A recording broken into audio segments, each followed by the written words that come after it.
Hey guys, welcome back to my channel. In today's video, I'm going to show you how to add text and animation in the KineMaster. This helps make your video more attractive and professional. Let's get started. First, open the KineMaster app on your phone.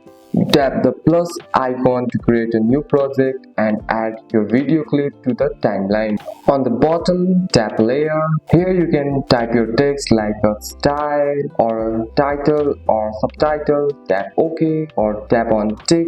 You can change font style, text color, text size, move the text anywhere on the screen using your fingers. Tap on the text layer in the timeline. Add now animation. You can choose animation like fade, slide, pop. You can also add out transition, overall animation, adjust the animation speed if needed, drag the text layer in the timeline, see when the text appear and disappear. This helps match text with your video and voice. Tap the play button to preview your video. Check if the transition or animation looks smooth. If needed, you can change the animation again. When everything looks good, tap export, and that's it. That's all for today's video, guys. If you found this video helpful, drop a like and subscribe for more videos. Thanks for watching. See you in the next one.